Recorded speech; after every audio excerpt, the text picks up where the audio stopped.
वासुदेव,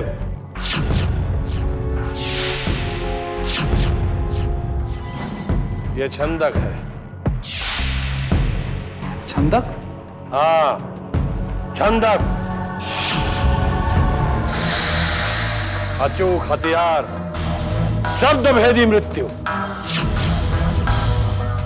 देखना चाहते हो तो देखो अपनी आंखों से। सैनिक,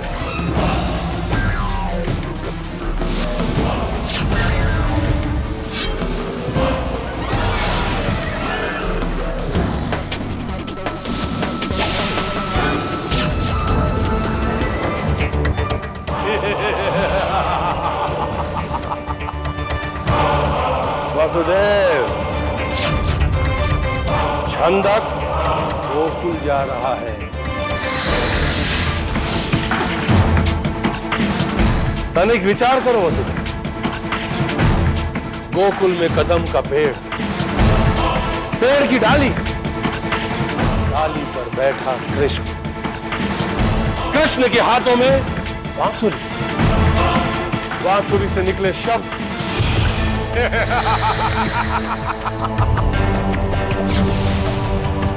और जैसे ही उस बांसुरी से शब्द निकले, हमारा यह छंदक कृष्ण के शरीर में उतने ही छेद कर देगा जितने छेद उसकी बांसुरी में है।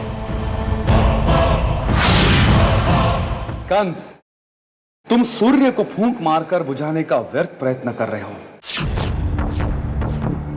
कृष्ण के बांसुरी से निकले हुए सप्त सुरों के नाद निनाद को कोई हत्यारा अपने हथियार से काट नहीं सकता। इस छंदक को गोकुल मत भेजो, ये व्यर्थ में मारा जाएगा।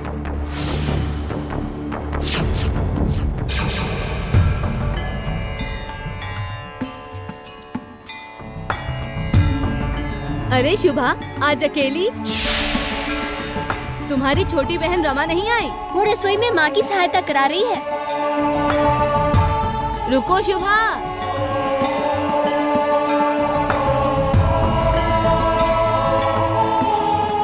तुम्हारी मांग में सिंदूर? तुम्हारा विवाह कब हुआ शुभा? उसी दिन मौसी, जिस दिन मेरे ससुराल वाले मुझे देखने आए थे। ये तो अनर्थ हो रहा है। हाँ, ये तो अनर्थ हो रहा है। चलो चलो चलो चलो चलो, क्या डरते हैं उनसे? आज फैसला होकर रहेगा। हाँ बिल्कुल, चलो जल्दी करो। चलो चलो चलो चलो। अरे आप सब अचानक? ना समझ बनने का प्रयास ना करो सुनंदा, और अंधी भी मत बनो। चाची, अरे भैया, बात क्या है? आप सारी इतनी भड़की हुई क्यों हैं?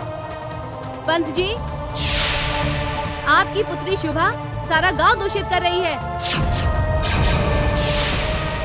कुंवारी होकर भी विवाहिता बन गई है, मांग में सिंदूर भरती है, और आप दर्शक बने देख रहे हैं। हम नहीं चाहते पंत जी, शुभा के कारण हमारी बेटियां भी उद्दंड हो जाएं। कान खोलकर सुन लो सुनंदा, यदि शुभा का विवाह हुआ है तो उसे ससुराल भेज दो, नहीं तो उसके मांग में सिंदूर मत भरो। भूलो मत, रमा का भी विवाह होना है। हाँ हाँ, रमा का भी विवाह होना है। चलो चलो चलो चलो सब लोग। राम प्रभु। कल्याण मस्तु। प्रभु, मुझे तो पिताश्री ब्रह्मदेव की चिंता होने लगी है। वो भ्रमित हो गए हैं और वो तो आपको भी अपनी लीला के प्रभाव में लाना चाहते हैं। उन्हें क्षमा कीजिएगा प्रभु। देवर्षि, चिंता क्यों करते हैं? पितामह मुझे एक सुंदर अवसर दे रहे हैं। अवसर भगवान? हाँ देवर्षि,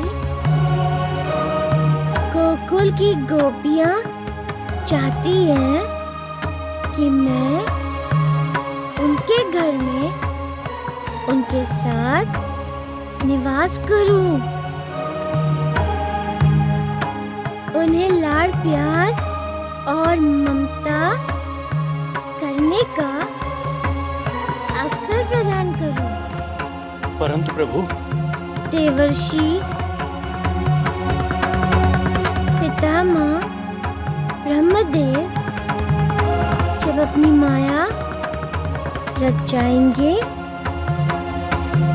तब उस माया का ही आधार लेकर मैं अपनी लीला करूंगा। हे लीलाधारी, आपकी लीला तो आप ही जाने। नारायण नारायण। गोकुल की गोपियों के मन की सारी इच्छा पूरी कर दूंगा। इससे पितामह ब्रह्मदेव के अहंकार का विनाश होगा और साथ साथ गोपियों के मन की बात भी पूरी हो जाएगी। धन्य है प्रभु आप, आपकी जय हो।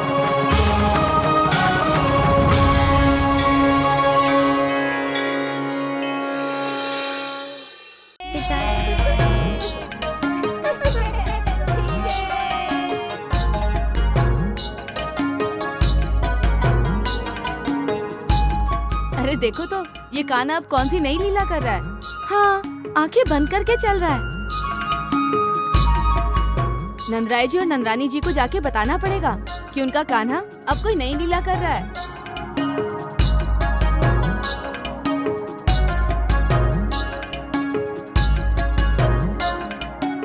कन्हैया, मैया, ये तुम क्या कर रहे हो? मैं अंधे की तरह चल रहा था। अरे, यदि तुम गिर गए होते तो?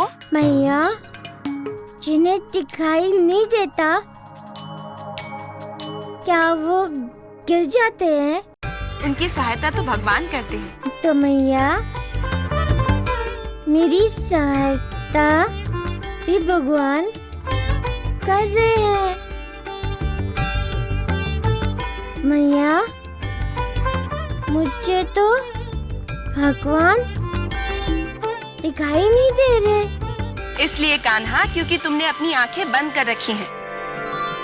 ऐसे तुम्हें भगवान कैसे दिखाई देंगे? हाँ कृष्णा, आंखें खोलो।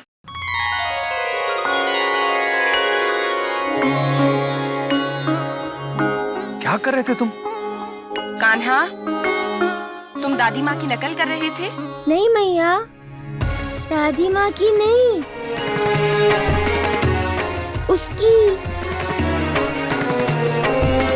उसकी नकल कर रहा था।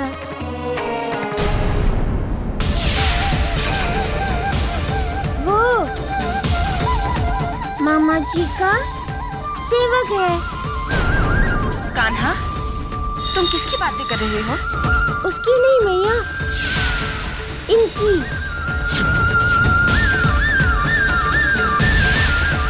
जैसे मैंने आंखें खोली, ये राक्षसियाँ मेरे सामने खड़ी थी। क्या तुमने हमें राक्षसी कहा? सही कहा मैंने। खैर, अभी बताती हूँ।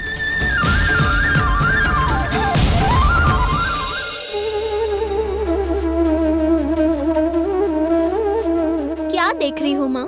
तुम्हारी मांग में भरा हुआ सिंदूर। रमा, जी माँ। एक कपड़ा लेकर आओ।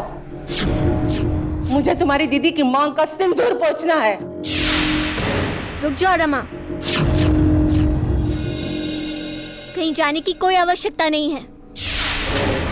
मेरी मांग में सिंदूर भरा रहेगा। मैं सुहागिन हूँ। उद्दंड। शुभा, अपनी माँ का हाथ छोड़ दो। मेरे सिंदूर का अपमान मेरे पति का अपमान है, जो मैं सहन नहीं करूंगी। सुबह, सुना नहीं तुमने?